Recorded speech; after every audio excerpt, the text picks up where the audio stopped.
무더위가 오기 전 집 근처의 공원들을 여행하듯이 돌아다닌 적이 있었습니다. 딸아이가 제도권 교육을 벗어난 홈스쿨링을 하고 있기에 가능한 일입니다.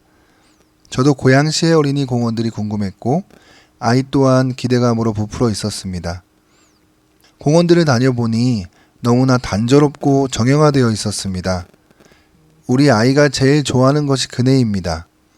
우리 아이뿐만 아니라 모든 아이들이 그네를 많이 좋아하는 편입니다.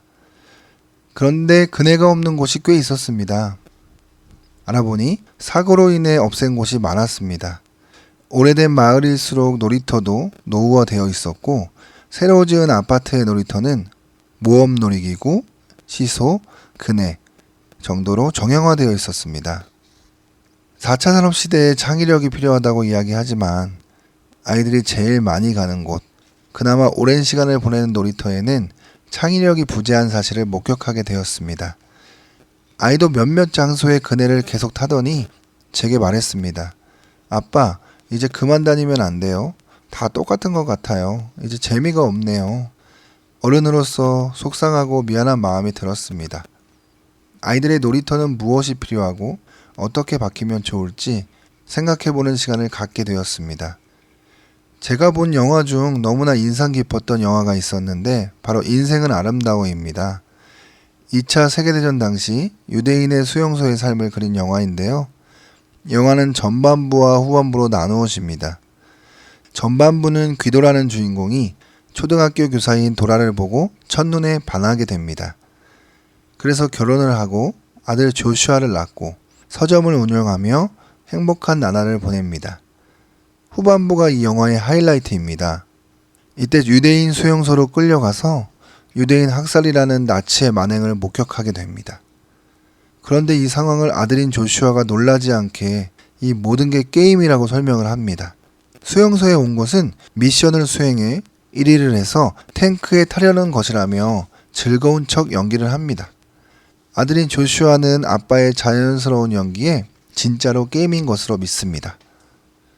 영화를 보는 내내 슬픈 상황이지만 슬플 수만은 없는, 아픈 상황이지만 아플 수만은 없는, 그래서 가슴 아리고 아름다운 수용소 생활이라는 표현을 할 수밖에는 없습니다.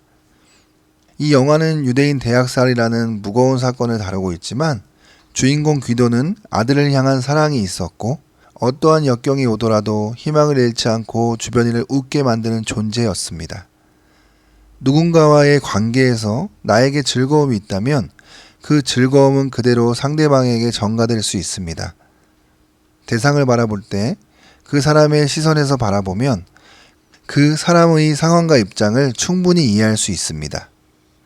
주인공 귀도가 아들 조슈아에게 해준 행동은 무서운 상황에서 아이를 충분히 배려하고 배려를 넘어 사랑했기 때문입니다. 다시 놀이터 이야기로 넘어와서 아이들을 조금만 배려해주고 그 아이들 입장에서 생각을 한다면 같은 시설 예산안에서도 지금보다는 훨씬 좋은 놀이터가 만들어지지 않았을까 싶습니다. 요즘 놀이터들도 대한 놀이터들이 조금씩 생기는 듯 합니다. 위험한 놀이터라는 이름으로 아이들이 직접 공구를 사용해보고 여러가지 나무 토막 등으로 새로운 놀잇감을 만들어보게 하는 놀이터들도 생겨나는 것 같습니다. 숲을 이용한 놀이터들이 생겨나고 있습니다. 각 마을의 낮은 산을 이용해 숲 놀이터들이 생겨나고 있습니다. 놀이는 본능이기에 아이들이 놀 수 있는 환경은 매우 중요합니다. 인생은 아름답습니다. 아이들의 삶도 아름다워야 합니다.